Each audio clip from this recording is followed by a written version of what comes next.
Hello and welcome, ladies and gentlemen, to a new edition of The World Today. As usual, up until 10 p.m., we're going to be taking a look at all the main headlines and articles making all the international newspapers around the world. And joining us here in the studio this evening is Dr. Lashin, the Professor of Public Opinion at Cairo University. Dr. Lashin, thank you very much for joining us tonight. Thank you, Hani. Thank you very much.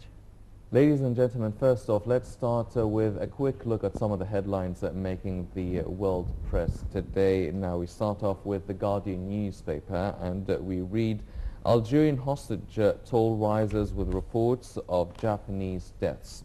Now, at least 9 Japanese nationals reported killed in an attack claimed by a veteran Islamist fighter on behalf of Al-Qaeda. The death toll from the 4-day siege at an Algerian gas plant deep in the Sahara has risen to at least 81, with 9 Japanese nationals also reported killed in an attack claimed by a veteran Islamist fighter on behalf of Al-Qaeda.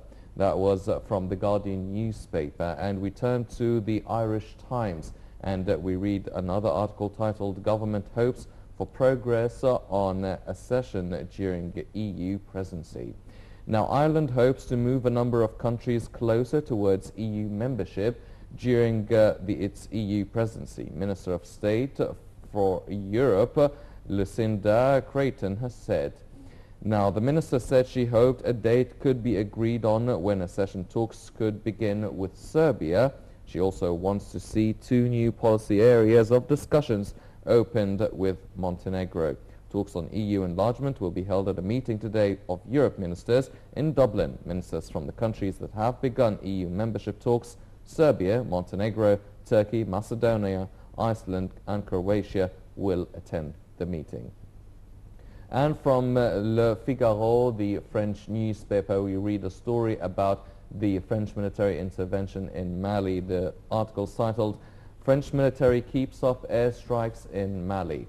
Now, the French military says its fighter planes and helicopter gunships have carried out a dozen operations over the weekend in Mali, most of them aimed at terrorist vehicles.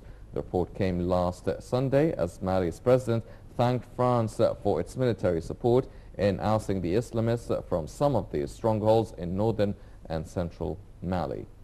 These were the main headlines making the world press today, and turning our attention to the main topic of discussion regarding the Shura Council and the legislation of the new parliamentary elections law. We read from Al-Ahram online, Egypt's Shura Council approves controversial new elections law. Now, Egypt's upper house of parliament approves new elections law, referring it to the High Constitutional Court. The Islamist-led body rejects affirmative action proposals on women and Christians. Egypt's Shura Council approved a new parliamentary election law on Saturday, sending it to the High Constitutional Court for revision. The HCC has 45 days to determine the constitutionality of articles in the new law. If approved, the law will be sent back to the Shura Council, which would refer it to President Mohamed Morsi, who will set the exact date for new elections or a House of Representatives. Also, on the same article, on the same topic rather, we read from the People's Daily Online, the English version, an article titled Egypt's Shura Council approves laws concerning parliamentary elections. Now, Egypt's Shura Council, which temporarily holds the legislative authority, approved on Saturday the amendments to the parliamentary law of elections. Chairman of the Council, Ahmed Fahmy, declared referring the law to the Constitutional Court in order to consider the constitutionality of its articles in accordance with Article 177 of the Constitution. The Council approved that each electoral list must include at least 1 female candidate. However, it declined the earlier proposal, which requires female candidates to be in the first half of the list. Article 19 stipulates that the number of candidates in each list is equal to 2/3 of the seats in the constituency, and that half of the representatives are workers and farmers. The Salafi Noor party demanded deliberations as it opposed giving women an advanced status in electoral lists. Dr. Lashin, the Shura Council approving the new elections law, a lot of controversy talking about some of the clauses and articles. including at least one female candidate for each electoral list. How do you view these amendments and these articles being approved by the Shura Council to be approved by the higher constitutional court and the president later on? Let's first how the Shura Council was formed or was elected. It was elected by less than 7% of the registered voter in Egypt. And people, as I remember, and we need to remember, we need not to forget, because some people depend upon our inability to remember what happened before. Let us remember that people did not go to the voting stations to vote for the members of the Shura Council, because it was said that it will be demolished, it will not exist after this, and that they have no role to do. Then we wake up and found that the Parliament, the People's Assembly, is not constitutional.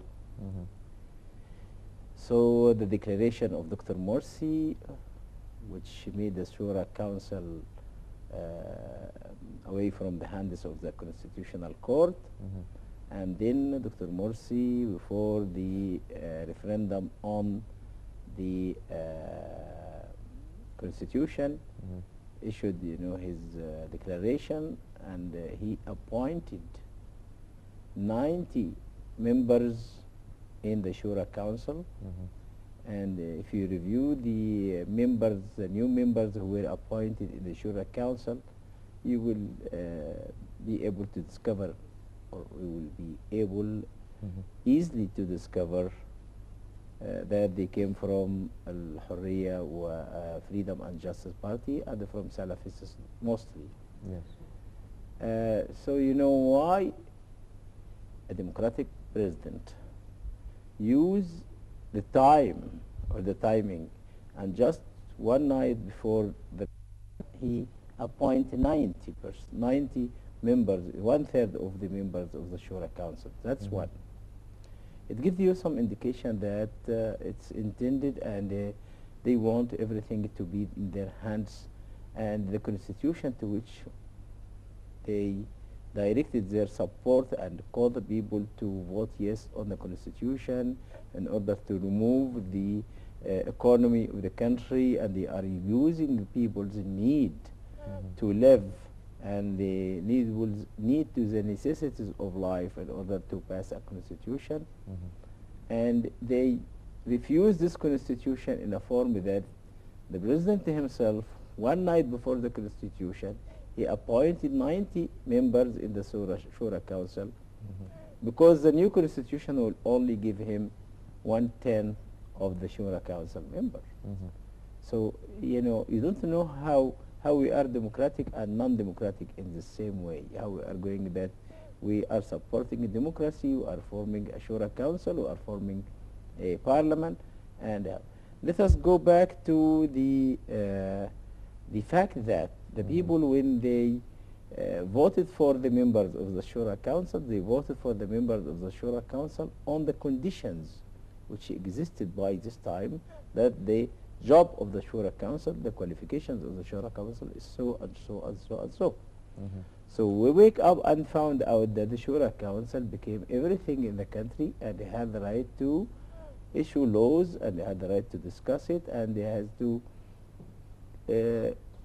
come up with whatever it's liked in our life. Okay, so you are taking a job which you were not appointed, which you were not selected to do it. And this is, unfair, and this is unjust, and this is, against law. And third, the Shura Council now is working on the rules for the parliamentary elections in Egypt, and we know that such elections will only bring those who are in power, because the other parties, the small party, the weak party, even the Dastur party of Al-Baladi will not be able to reach the people who would like to reach in this short period. Yes. And we suffered from this. You know, one day before the election, before the March 19 referendum, I was on TV and I was talking with Mr. Amr Musa, and he was supporting the referendum and I was against the referendum because most of the Egyptian people do not know, you know, this system, election system. And I told them that even students at the university in top colleges do not know the system, the election system, this list and this free persons, independents, and so. So we have to prepare the people for this. And but it passed, you know. Yes, I obey. Yes, and obedience, you know. That is the role which is being taken. So here the Shura Council is putting the rules for the coming elections, and I think it's like giving the land of Israel